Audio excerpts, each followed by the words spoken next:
is interesting.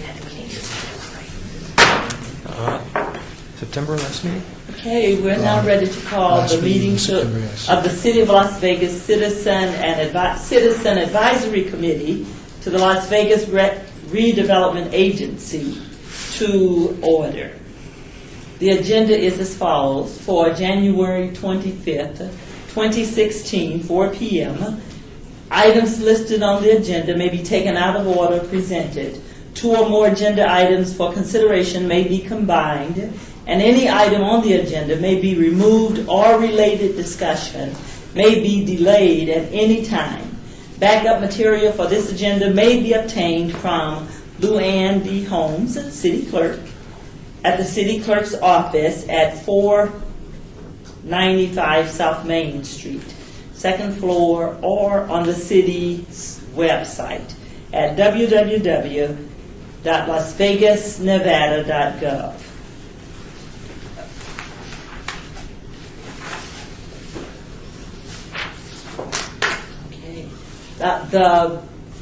Do we have any announcements?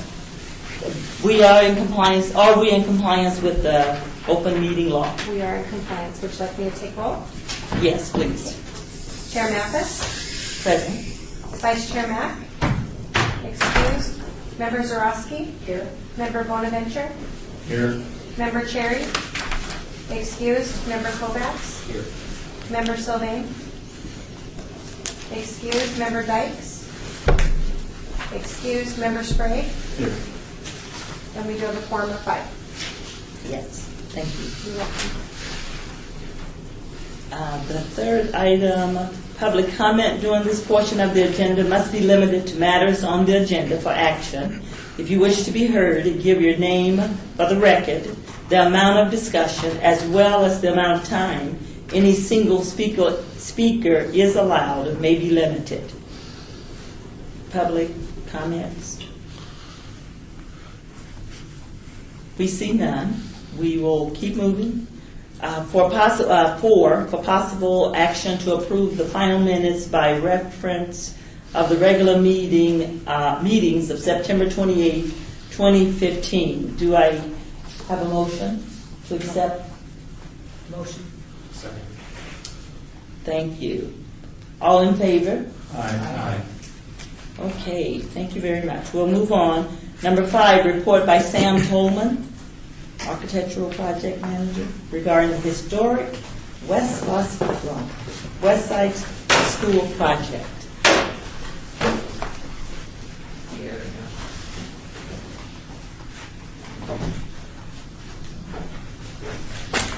My name is Sam Tolman, Architectural Project Manager for Capital Projects, Public Works. Here to talk about the West Side School. If you look at the site plan there, that shows you the actual. This is the 1948 building, and this is the 1923 building. I don't know why, for some reason, this has been named the G building. Shame. If you're not familiar with it, this is Washington, this is D Street, this is the off-ramp for the freeway. So it's pretty well located, having an on-off ramp to I-15.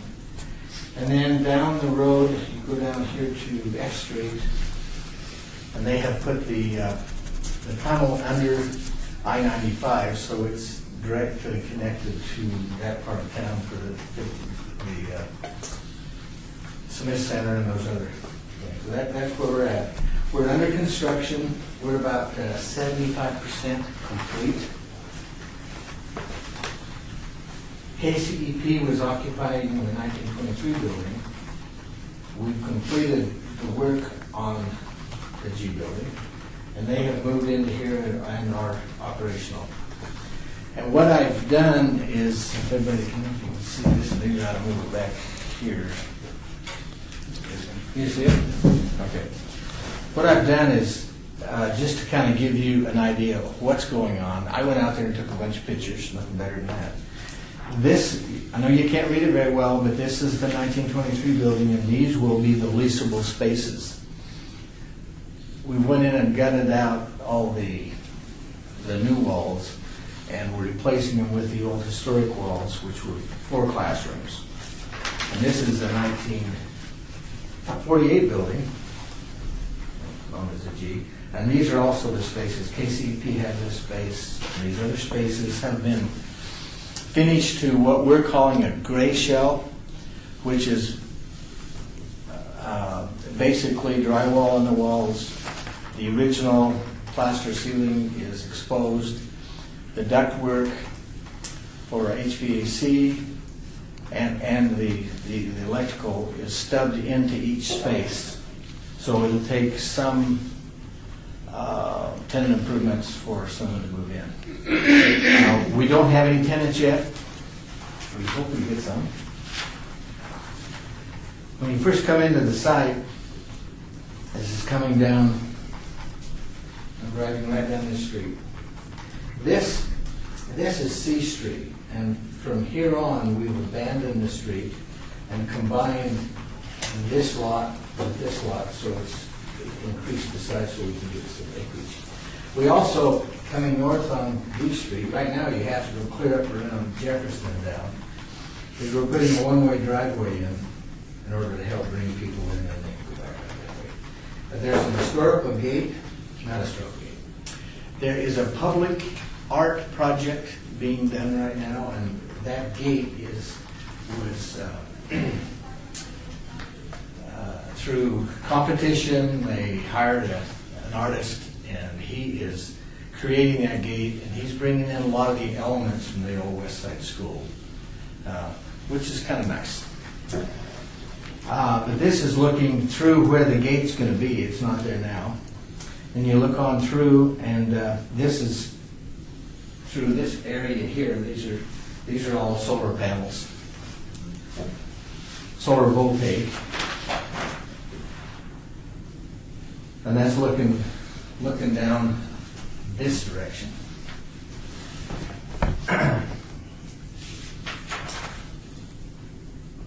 This is looking, we're standing right up here, it's looking down this corridor. There was a master plan done for this lot and the Variety Daycare lot. I don't know if you've probably seen that master plan. Variety Daycare is still occupied. Their building is under construction right now, and they'll be moving out, and then it will be demoed. But the way the master plan was set up, there was a north-south communication link all the way through, so that as a feature.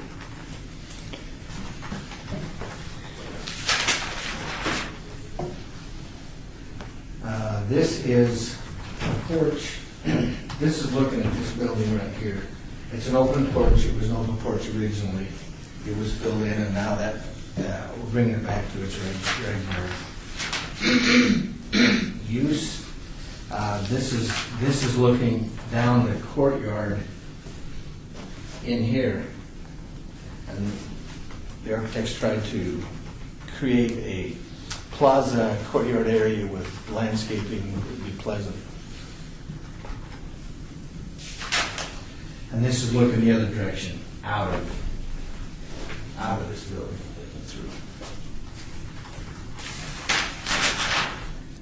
This is KCEP. They're in this building right here. They occupy from here down to there. And this is the receptionist. They've got their, you can see their DJs are in there. They've got the radios going. And that's some type of, I think it's a talk show going on. This is in, they put a glass wall inside with the windows to the exterior. The original building had all the windows bricked up. And I'll show you in a minute what the size of those windows are. That's what the windows look like now since they took the brick out. So that's really opened the school up. And this is the south facade of the 1923 building. This is looking at the, is it upside down? It is. Well, just turn your head. That's a leasable space in that building. You can see I got it upside down twice because I had the principal side up. This is in the 1948 building, and this is during the demo. And what was kind of neat, we didn't know this because there was carpet, there was vinyl asbestos tile, and everything in there layered up. We got down into it. We thought it was hardwood floor, but it's actually a pine floor. And so we've gone in and we've had to repair some spots. This is the mock-up that's been created for that floor, sanded it and stained. So that's how it's going to look when it's done. We're shooting for August. We also brought in the gas-powered heat pump system, which we found is really economical.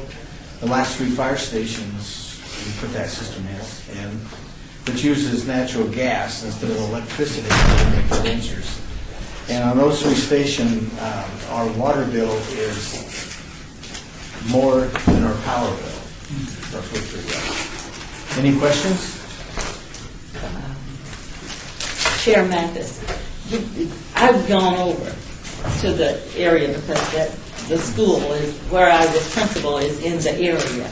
It is going to be amazing. It's going to be just an amazing addition for the community, for historic West Las Vegas.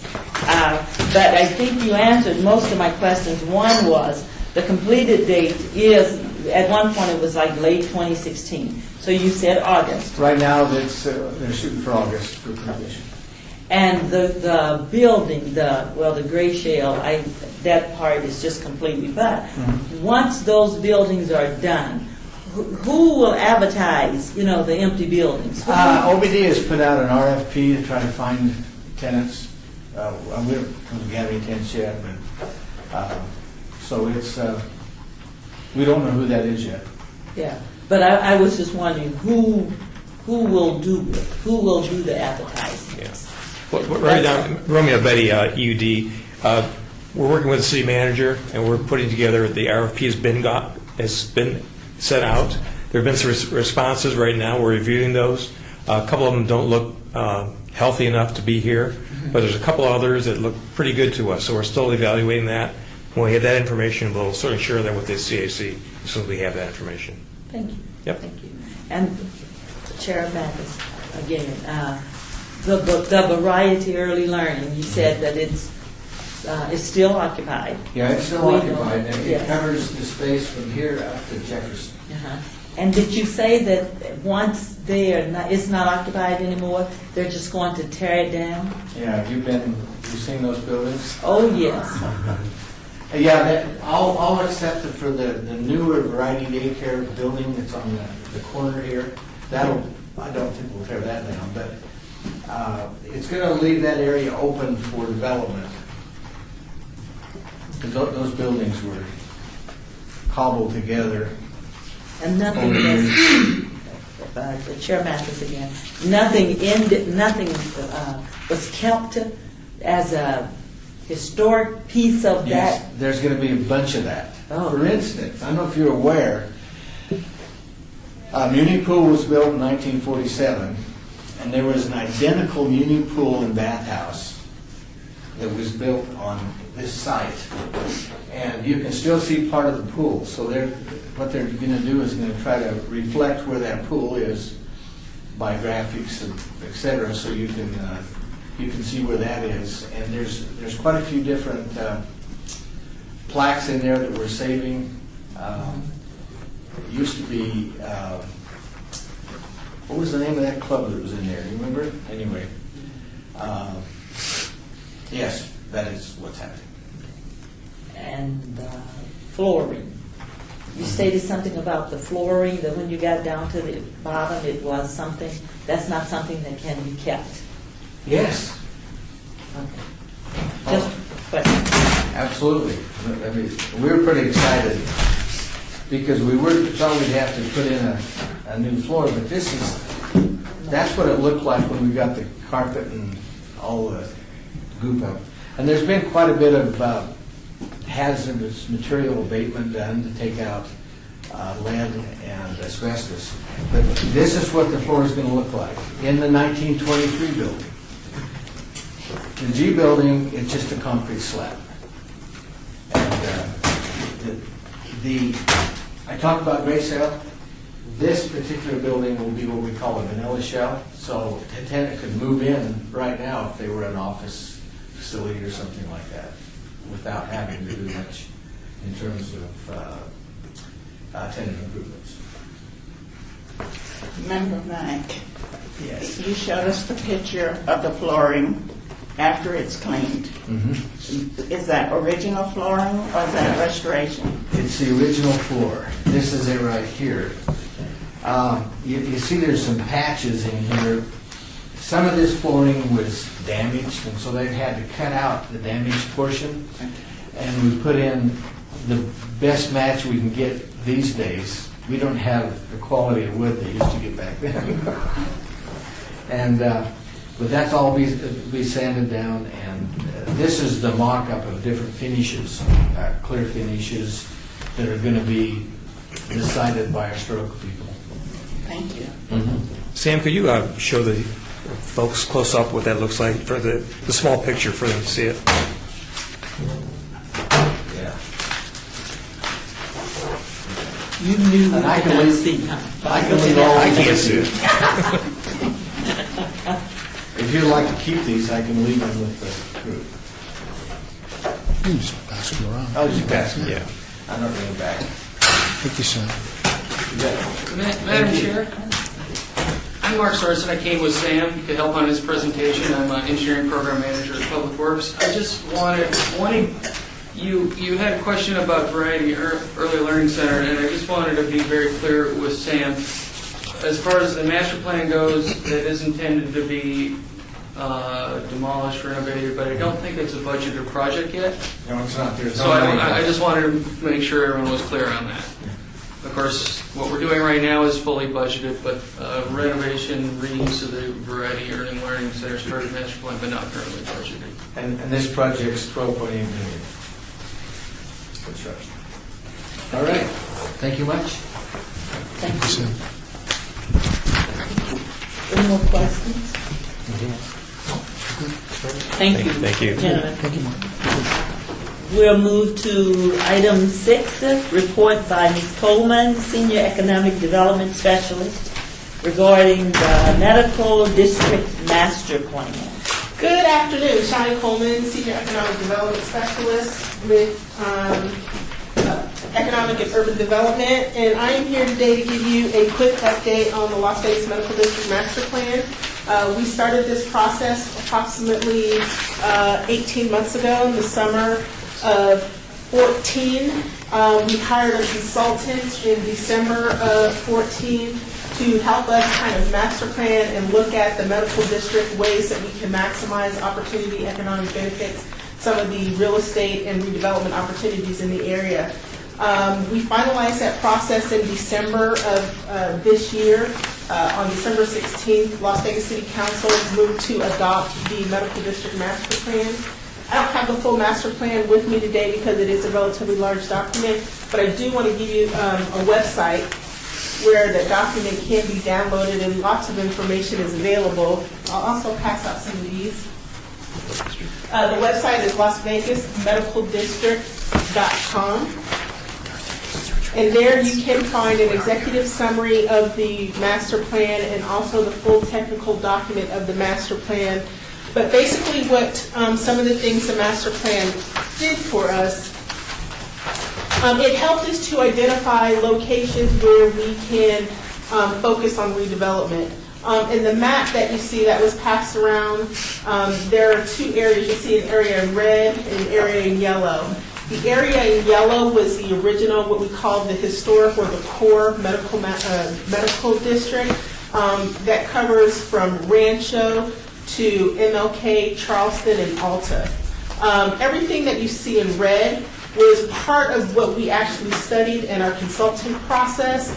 That gave us or looked at opportunities where should we use up or maximize the full benefit of everything in the core, we have additional area to grow. You'll see a lot going up MLK. Currently there, you have a lot of some old furniture districts there. Also, the Metro's new headquarters is there. But we think that's an opportunity with the changes, especially with Project Neon coming in, that could be an opportunity. What you see is that little narrow, looks like a tail that goes up to Valley View. That's actually along Charleston. That was included because if you drive up and down Charleston now, you'll see there's already kind of a concentration of medical uses in the area. Small doctor's offices, dental offices, retail that support medical things of that nature. So the Medical District Master Plan, a couple of things that helped us identify in the core things like where we could put housing. With Project Neon coming in, a lot of the multifamily housing is being taken out of that area. So we wanted to identify opportunities for where housing could go. Another reason that's important, if you've been listening, paying attention to some of the things going on with the UNLV School of Medicine, it is proposed that the UNLV School of Medicine go into that yellow core areas. More specifically, they're looking at the former Southern Nevada Health District site. And if it doesn't go on that site, then it's likely to go on the existing Shadow Lane campus where the dental school is now. So someplace in our Las Vegas Medical District, the school is likely to go. And with that, we hope to have an increase of obviously students in the area, increase of professionals in the area, and we think they're going to want a place to live that's nearby where they are actually working and or going to school.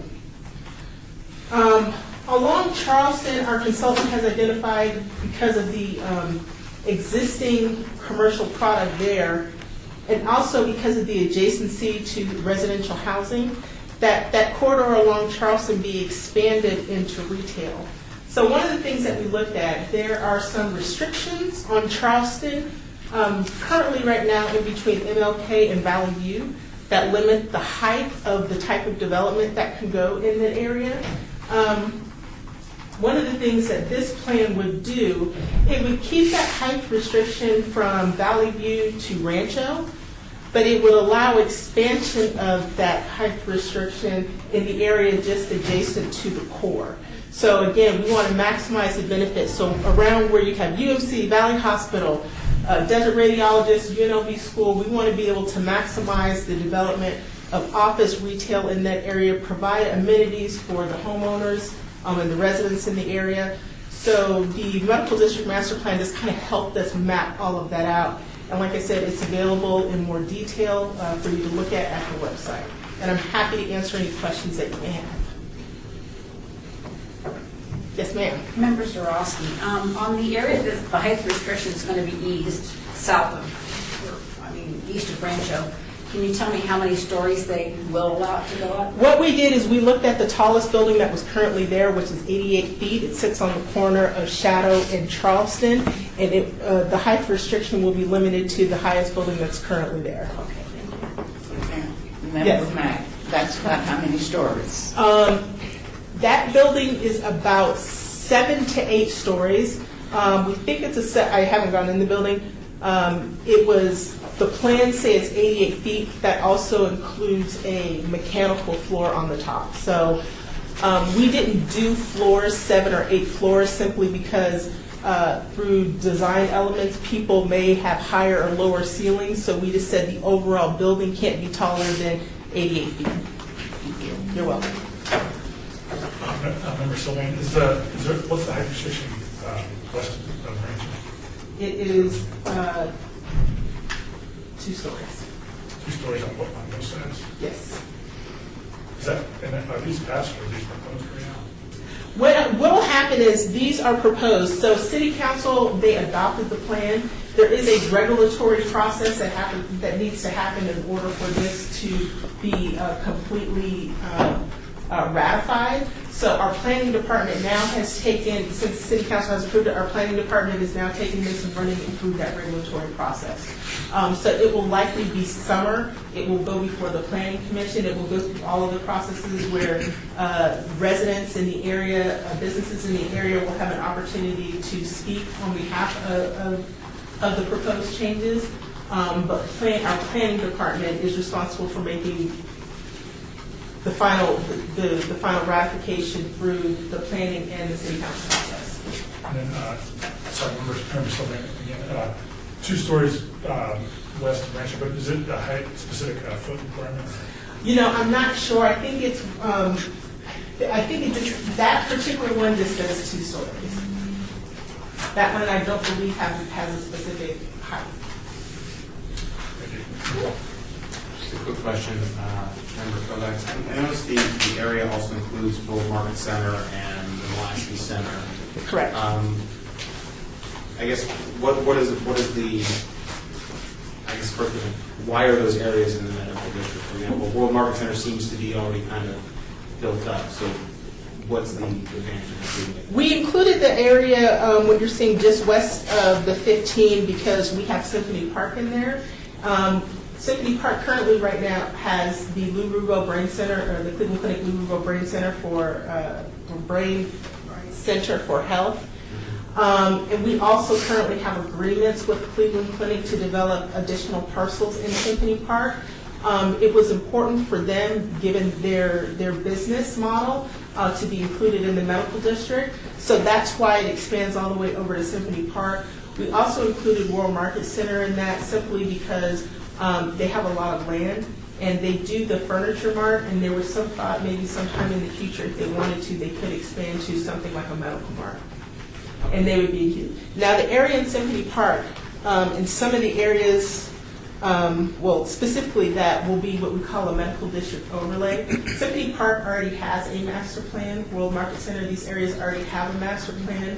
But what this will do, the overlay will afford those tenants who have that medical designation to be able to say they are also involved in the medical district and be able to utilize and benefit from some of the branding of being in the medical district. You're welcome. Are there any more questions? Thank you for your time. Thank you. Thanks, Shani. Thank you, Shani. Very nice. Okay. We'll move to 7, report by Rich Atkins, redevelopment officer, regarding the second amended and restated City of Las Vegas redevelopment area plan for redevelopment area 1 and redevelopment expansion areas A through C. Good afternoon, Richard Atkins, redevelopment officer for economic and urban development. And after a couple of start and stops with the expansion of redevelopment area 1, we finally got it started back up again in August. We went through the RDA, went ahead into the Planning Commission with the Blight Study, and passed with their recommendation and report to the City Council.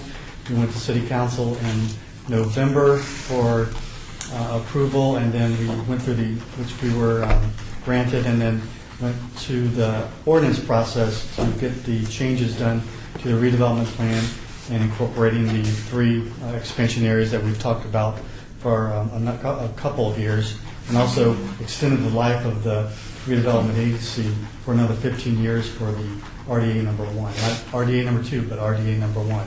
That was approved at December 16th City Council, and the county has been notified, the ordinance has been recorded, they've been given all the proper documents so that they can go in and take 902 parcels that we expanded for RDA number 1, put that on the rolls as a new tax district, and then set the base year at that, and that should be completed by May. We can start doing project analysis. It's been, and we can start assisting projects within the expansion areas now that it's been recorded. It just won't be formally on the tax district won't be created until about May. They have one person who has to go through and see that all the information lines up for those 902 parcels that are included in that. And so we've gotten some, particularly in the medical district that Shani just discussed, some people are looking to possibly utilize some resources for their projects as well. And so we have another 15 years, and we're looking forward to new projects in those areas. ready to answer any questions if anyone has any. Seeing none, thank you. Thank you.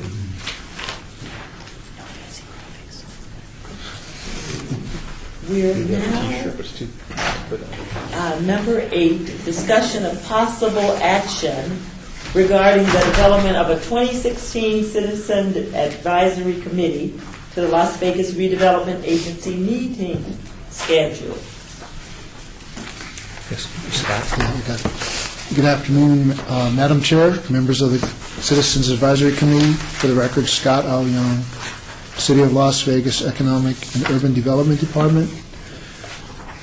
As one of your handouts, you all have 2016 meeting schedule, and the yellow highlighted dates are suggested dates for the future meetings for the CIC in 2016.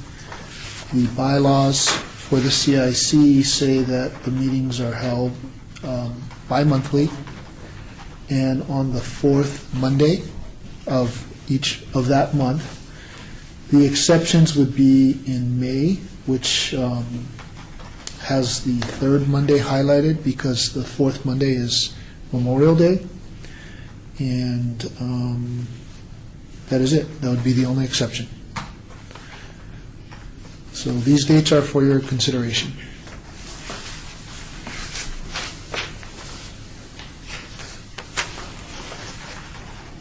Comments about proposed dates? Make a motion to approve. I just want to have one other question in terms of the date in November. Mhm. Just wondering if there's, being the Monday after Thanksgiving, if that's going to be an issue in terms of getting a quorum. And if we can pick a different date, we might want to pick, actually just move that one to December 5th. I think we have a better shot of getting people in person. I agree. Other than that, with that would be nice. So we will look at December 5th Mhm. instead of November 28th. Okay. And with that, Motion approved. motion approved. Okay, the next agenda item, discussion for possible action regarding the election of officers for 2016. Madam Chair, can we take a vote on the schedule?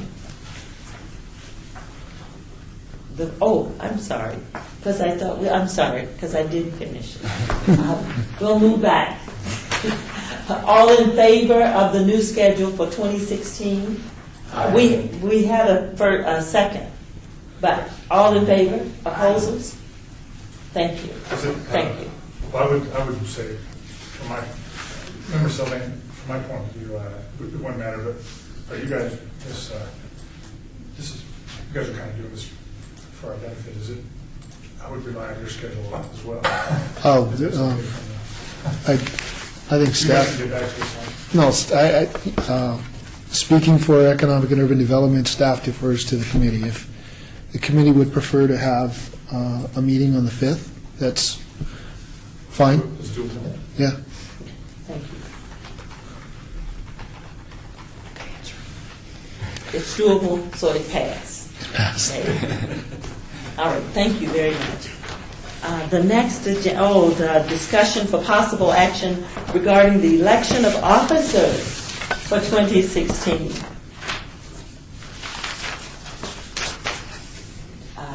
Motions? I'm sorry, is that what is in order? Yes, that's definitely. I would like to make a motion I'd like to nominate Chair Mathis.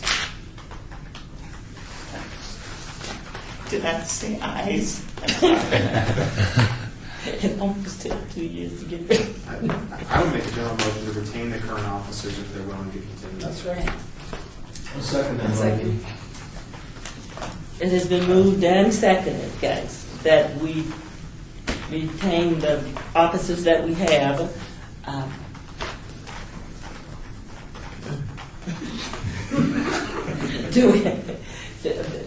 All agree? Aye. Okay. Any opposals? Okay. Motion carries. Thank you. I think you should have had some discussion. But that's okay. Ask for more raises. It's too late, you can't pull the edit back. Item number 10, discussion regarding topics for future agenda items by the Citizen Advisory Committee to the Las Vegas Redevelopment Agency. Comments made by individual committee members shall offer solely to proposals for future agenda items, and any discussion shall be limited to whether or not any such proposed items or item is or within the purview of the board, and or whether such proposed items shall be placed on the future agenda. No discussion regarding the substance of any such proposed topic shall occur, and no action shall be taken regarding the proposal. At this time, do you have any future items that we would like to add to our agenda for the coming up meeting? But Madam Chair, members of the committee, Scott L. Young, Economic and Urban Development. You have in front of you a list of potential topics for future Citizens Advisory Committee meetings. I've listed next to a few of the topics the proposed, or I guess the targeted dates for having these items on a meeting agenda. And then there's a few other items that I've carried over from prior meetings that have been brought up in discussions. As things stand right now, I don't have items lined up for March, which doesn't mean we won't have any. It's just at this point in time, based on the timing of the first three items, it's mostly the timing. As far as things that need to happen or are scheduled to happen for these particular projects, those would be the appropriate dates that I could potentially bring something forward for your information. So the items, the topics that don't have any dates, I don't have a tentative date to bring that forward. And other than that, if you have any suggested new topics that you'd like me to try to find someone to make a presentation to you for, this is your opportunity to do so. Member Mack, question. Mhm. Is the Ahern business development in this area? Is that It's in the one that redevelopment we could area. ask for information on? On Bonanza, right? You're talking about Ahern's? Yes, the Ahern, and I speak of Ahern as business and not Ahern as a person. Right. There's quite a bit of activity along Bonanza, Washington. And I would like to know more about that if we could. Okay. So is that something we could ask for information on? I can put it down as a potential topic. I'm not sure if that particular subject is one that we'd be able to bring information forward at this point. But,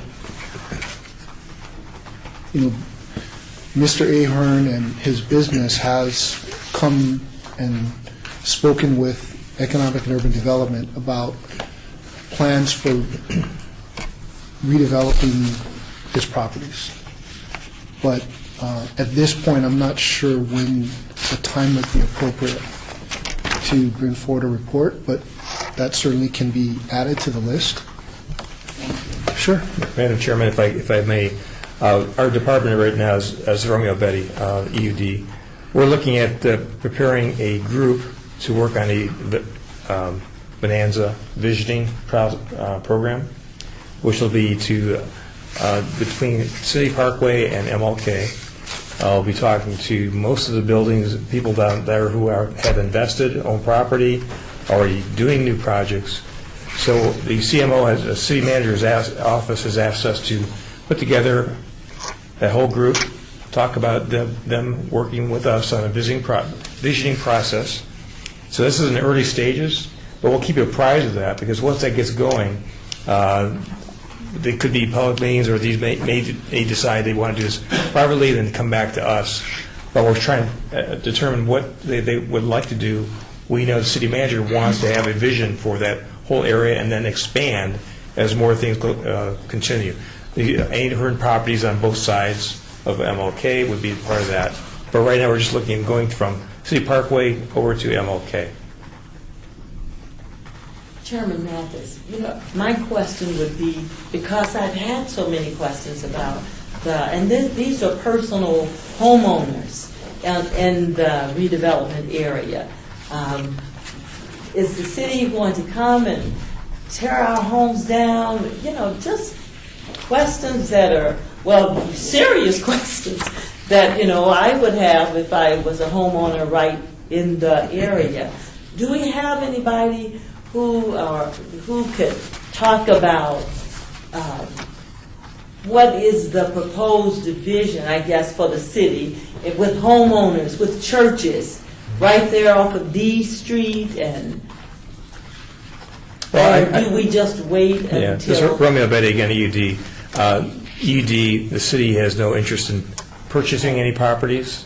Right now, we're looking at commercial properties that are in place right now. The issue is visioning is for the corridor itself, not for the expanding. We're not going to do any expansion. We're looking at people who already have properties. We're not looking to get involved with the neighborhoods at all. There's community departments that deal with that stuff, but we're not looking to expand anything more. We've got plenty on our plate right now. We don't do eminent domain, so it doesn't do that anymore. It's been a long time since they've done it, and then we have an ordinance from the city back to 2006, 2007, because we're not going to do it anymore. So that's off the table. We can't go around the council. The council said absolutely not, don't even do that. If we're buying property, it's one-on-one. We deal with the owner, offer a price. If they want to buy it or sell it, we do it. We haven't done that for a long time. Last time we did this is actually where Zappos is now, with their 11 acres that we picked out, commercial, some housing projects, all done just typical real estate deals. That's the only way we do it right now. Member Kovacs, one thing I'd like to add is at some point, if it's feasible, a report on the availability and adequacy of parking, downtown street parking, and paid lots, private lots, and what the plans are for parking downtown. Yep, that'd be a good one. We have it. Because I think right now that's it's one of the first questions that pops into everybody's head when they think, okay, I'm going to go downtown, is where am I going to park? It's a great educational piece. We've got some great people who will talk about that, and I think make you be much more comfortable with where we are right now and where we're going to. So that's a good one. Bonaventure, it's been a long time since we talked about the Arts District downtown, down Main Street towards the Stratosphere. What's going on with that? Maybe that's a topic that...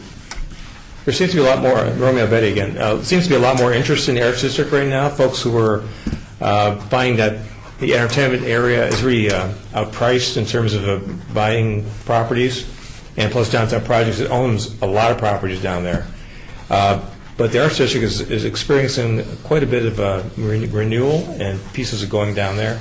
We can certainly talk to the folks who are working on projects, maybe get one or two of those to come to the group. Maybe bring the leader of the Arts District community over here also to talk about their feelings about the Arts District and how they are progressing, pluses, not negatives, all that stuff as well. So that'd be a good one. Member Sprague, I think this initial list is really good. I think that's a great start. I would add to the parking thing, if I'm missing this, just let me know, because I was just down there putting money in. Where we are with the app or the development of how we pay to park, because every time I go to one of those stands. Romeo Betty again. Brandy Stanley is our director of parking. She works on our department also, and she'd be happy to answer those questions and to give you timelines and stretch what's keeping these things from happening as quickly as we like them to happen, but again, it'll be part of the agenda. When she's here, you can ask any questions you want, so. That's good. Member Sprague, yeah, they presented to us before, so I'm curious to the Yep. development. The other one I had was OBD does a great job on programs for new development, but they keep changing. It'd be nice to kind of know where we currently are, what are the future plans for that, and then me personally is Project Neon, where we are, what is the master plan of that, the ramifications, especially as a transition, getting in and out of downtown. Yep. It's a good one. Thank you. Thank you.